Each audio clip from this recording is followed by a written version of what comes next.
Yo peeps, how's it going? I'm going to talk a little bit about intermittent fasting.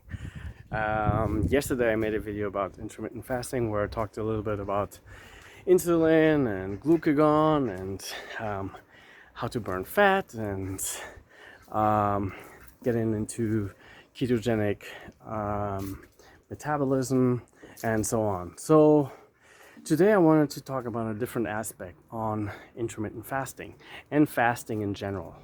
And that aspect is personal growth.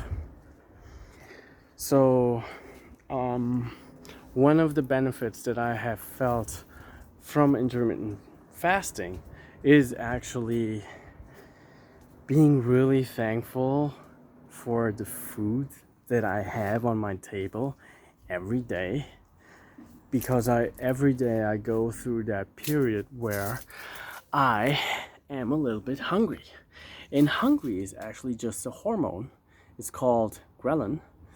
And it goes up and down. And actually, it goes up and down according to the memory of your body, meaning that your body remembers when you usually have your meals. So usually at breakfast, or if you have 3 meals a day, you have breakfast, lunch, and dinner. It will go up every time that you are supposed to have a meal. If you start breaking that habit, it goes up firstly still, or for some time, but then it starts noticing, okay, he's not eating. And you probably had this experience before, which is you're kind of hungry but you still want to finish some kind of work or something, and then all of a sudden you notice that, or you don't notice your hunger anymore, and it just went down. And this is just a hormone that had its peak and it went down again, and hunger is gone. So this is one part, the getting to know ghrelin. Uh, Sounds almost like a girl. So like Hansel and Gretel or something.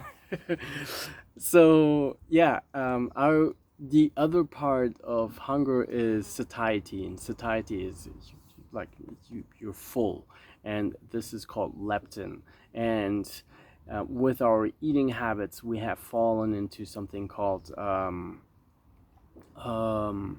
leptin resistance, and so every time we fast or we do intermittent fasting, we actually kind of build down. No, we reverse, exactly. We reverse leptin resistance, meaning that we train our brain to be a little bit more sensitive to the hormone leptin, so that the satiety is triggered a little bit early. And if we have resistance, we can continue to eat, we can continue eating, but the satiety doesn't kick in, and you're not like, oh, I'm full, this is enough for me. So this is also the reason why we think that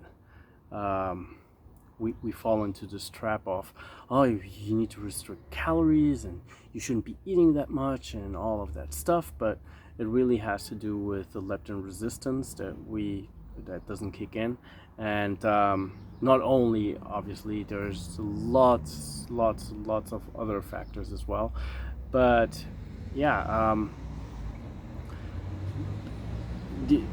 having an idea of what is happening hormonally regarding your hunger, and also regarding your insulin levels and glucagon levels, is something that is, you get an idea of what's happening within you. So, and now back to personal growth. Overcoming yourself and overcoming getting to know ghrelin, and then overcoming her, and growing out of that limiting belief that if you don't eat you're going to be weak or something, is just very powerful.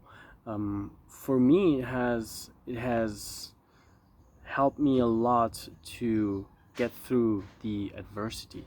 And if I would go on like 3.5 day fast, actually when COVID started, I started a 3 day fast, but then I broke it at like 2 and something days because I heard Dr. Attia, I think, talking about fasting and how probably it's not the best right now because we weren't really sure about what the COVID-19 is. Not We didn't know that it is what it seems to be right now, right? Like bullshit. And so yeah, every time I would do like 3 day fast or 3.5 day fasts, this was a process, inner process, especially, and it was funny. Like I would always be making food every time I was fasting. I would make sauerkraut. I would make my ketogenic bread and so on, and yeah, and I would sit with people at the table while they're eating, and me not eating, me just drinking water. At that time, I was still drinking coffee, and coffee was my food.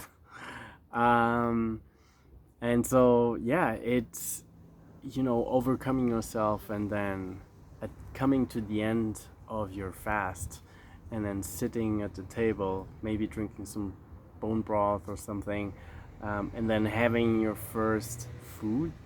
um, you just sit there in front of the food and you're just so thankful about the food, but you could just go on just a little bit more because you don't really need the food.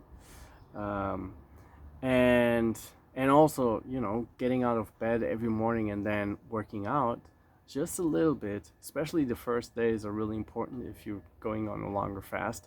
If you do that cardio, you actually exhaust your glycogen reserves, and so you kick into ketosis much quicker. If you do that workout, and at the beginning you're like, oh man, I feel so weak, and then you do it anyways, and then all of a sudden you're like full power, man. Let's go, let's do this, man. Hey, it's really something that you as an individual, I suggest doing for getting to know yourself, and getting to be somebody more than you believed yourself to be. And so, yeah, I think that's the catchphrase from this. Like, we are much more than all these 3 meals that we have a day, and we can do so much more than just what we are limited uh, to believe we can do.